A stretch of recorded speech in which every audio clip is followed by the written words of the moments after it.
There was once a king's son who had a bride whom he loved very much, and when he was sitting beside her and very happy, news came that his father lay sick unto death, and desired to see him once again before his end.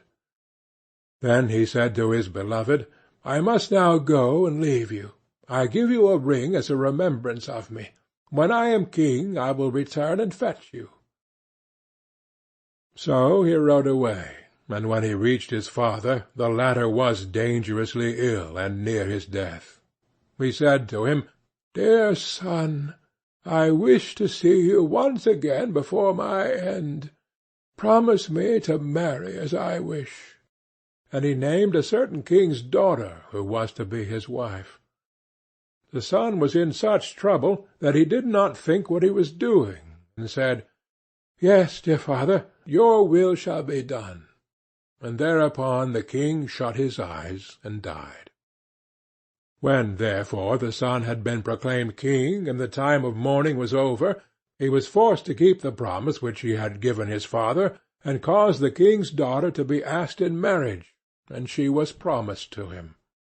His first betrothed heard of this, and fretted so much about his faithfulness that she nearly died. Then her father said to her, "Dearest child, why are you so sad? You shall have whatsoever you will."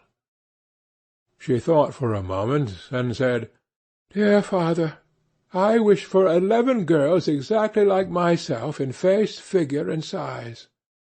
The father said, "If it be possible, your desire shall be fulfilled." And he caused the search to be made in his whole kingdom, until 11 young maidens were found who exactly resembled his daughter in face, figure, and size. When they came to the king's daughter, she had 12 suits of huntsmen's clothes made, all alike, and the 11 maidens had to put on the huntsmen's clothes, and she herself put on the 12th suit. Thereupon she took her leave of her father, and rode away with them, and rode to the court of her former betrothed, whom she loved so dearly.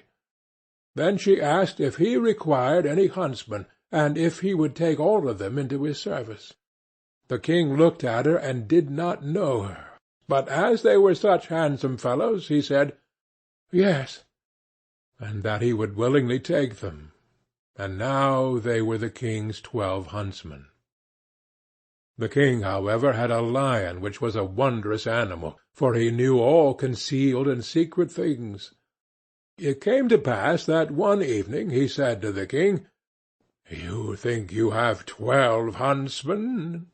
"Yes," said the king, "they are 12 huntsmen." The lion continued, "You are mistaken. They are 12 girls." The king said, "That cannot be true. How will you prove that to me?" "Oh, just let some peas be strewn in the antechamber," answered the lion, "and then you will soon see. Men have a firm step, and when they walk over peas none of them stir. But girls trip and skip and drag their feet, and the peas roll about." The king was well pleased with the counsel, and caused the peas to be strewn. There was, however, a servant of the king's who favored the huntsmen, and when he heard that they were going to be put to this test, he went to them and repeated everything, and said, "The lion wants to make the king believe that you are girls." Then the king's daughter thanked him, and said to her maidens, "Show some strength, and step firmly on the peas." So next morning, when the king had the 12 huntsmen called before him, and they came into the antechamber where the peas were lying, they stepped so firmly on them, and had such a strong, sure walk, that not one of the peas either rolled or stirred. Then they went away again, and the king said to the lion, "You have lied to me. They walk just like men." The lion said, "They have been informed that they were going to be put to the test, and have assumed some strength. Just let 12 spinning-wheels be brought into the antechamber, and they will go to them and be pleased with them, and that is what no man would do."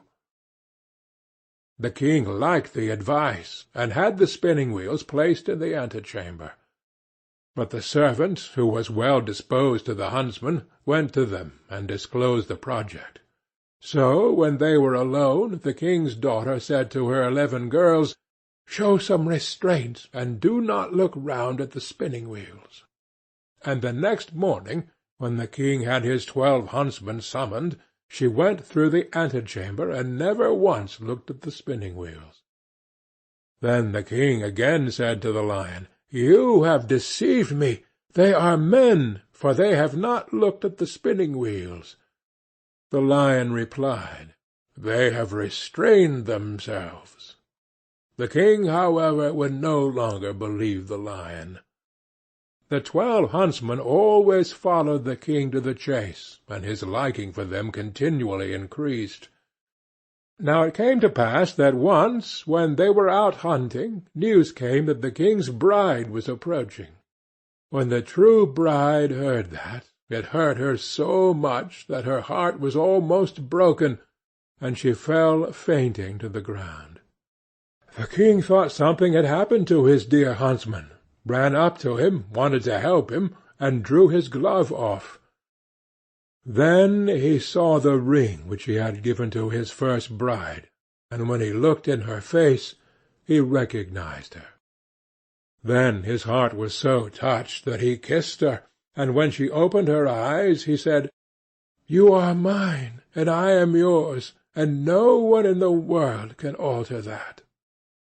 He sent a messenger to the other bride, and entreated her to return to her own kingdom, for he had a wife already, and someone who had just found an old key did not require a new one.